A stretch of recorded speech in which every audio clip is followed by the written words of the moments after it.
అక్రమ వసూళ్ల ఆరోపణలో వైసీపీ నేత మాజీ మంత్రి విడుదల రజనీపై ఉచ్చు బిగుస్తోంది.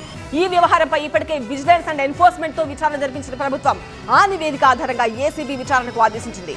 దీనికి సంబంధించిన కంప్లీట్ డీటెయిల్స్ ఇప్పుడు మనం బ్రేకింగ్ న్యూస్ లో చూడబోతున్నాం. ఏపీ మాజీ మంత్రి విడుదల రజనీపై ఏసీబీ కేసు నమోదు చేసింది. ఎడ్లపాడులోని స్టోన్ క్రషర్ యజమానిని బెదిరించి 2.20 కోట్ల రూపాయలు అక్రమంగా వసూలు చేశారని ఆరోపణలు ఉన్నాయి. విడుదల రజనీతో పాటు అప్పటి రీజనల్ విజిలెన్స్ అధికారి ఐపీఎస్ జాషువాపై కూడా కేసు నమోదు చేసింది ఏసీబీ. కేసులో A1 గా రజనీ, A2 గా ఐపీఎస్ అధికారి జాషువా, A3 గా విడుదల గోపి, ఈ కేసులో A4 గా రామకృష్ణ ఉన్నారు.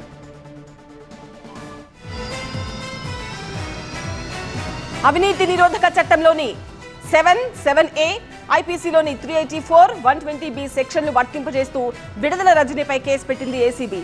ఈ కేసులో A1 గా విడుదల రజనీ, A2 గా ఐపీఎస్ అధికారి పల్లె జాషువా, A3 గా విడుదల రజనీ మరిది విడుదల గోపి. నా బిజినెస్ కి జీఎస్టీ నోటీస్ వచ్చింది. ఇప్పుడు ఏం చేయాలో అర్థం కావట్లేదు. ఇప్పుడే ఒక జీఎస్టీ ఎక్స్పర్ట్ తో మాట్లాడు. ఇప్పటికిప్పుడు జీఎస్టీ ఎక్స్పర్ట్ అంటే ఎక్కడ దొరుకుతారు? బాస్ వాలా బీ ద బాస్.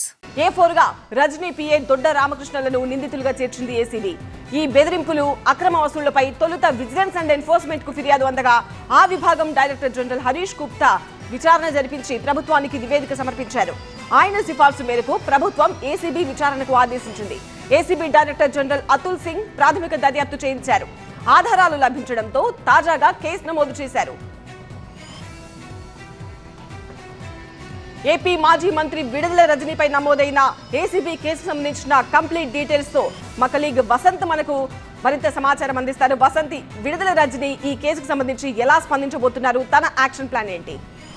సో ఇప్పుడు గత కొంతకాలంగా విడుదల రజనీ పైన ఈ స్టోన్ క్రషర్స్ యజమాని బెదిరించారన్న ఆరోపణలపై కేసు నమోదు చేస్తారన్న వార్తలు తెరపైకి వస్తున్నాయి. గతేడాది సెప్టెంబర్ నుంచి అతను కంప్లైంట్ కాపీ పట్టుకుని ఎవరైతే బాలాజీ స్టోన్ క్రషర్స్ కి సంబంధించినటువంటి యజమాని ఇటు డీజీపీ కార్యాలయానికి, టీడీపీ కేంద్ర కార్యాలయంతో పాటుగా అప్పటి గుంటూరు జిల్లా ఎస్పీని సైతం, ఉమ్మడి గుంటూరు జిల్లాలో ఎస్పీని సైతం కలిసి ఫిర్యాదు చేశారు. ఈ నేపథ్యంలో ఆ కేసు నమోదు చేస్తారు. ఇది పూర్తిగా కక్షపూర్తి చర్య అంటూ కూడా మాజీ మంత్రి విడుదల రజనీ గత కొంతకాలంగా చెప్తూ వస్తున్నారు. ఈ నేపథ్యంలో ఇటు ఈ కేసులో పూర్వపరాలు మొత్తం తేల్చాలి, విచారణ చేసి వాస్తవాలు వెలికి తీసి అందులో బాధ్యులు ఎవరు శిక్షించాలంటూ ఇప్పటికీ ఏసీబీ విచారణకు ఆదేశించి అందులో భాగంగానే సుదీర్ఘంగా విచారించిన అనంతరం ఇందులో బెదిరింపులు పాల్పడ్డారన్న ఆరోపణల నేపథ్యంలో మాజీ మంత్రి ఇటు విడుదల రజనీతో పాటుగా అప్పటి రీజనల్ విజిలెన్స్ అధికారి ఉన్నటువంటి జాషువా, అలాగే విడుదల రజనీకి సంబంధించినటువంటి మరిది, అలాగే విడుదల రజనీకి సంబంధించినటువంటి పిఏ రామకృష్ణ పైన పోలీసులు ఏసీబీ కేసు నమోదు చేసిన. అయితే మాజీ మంత్రిగా ఉన్నారు, అలాగే ఇందులో ఐపీఎస్ అధికారి కూడా ఉన్నటువంటి నేపథ్యంలో గవర్నర్ అనుమతి తప్పనిసరి కావడంతో గవర్నర్ అనుమతి కోసం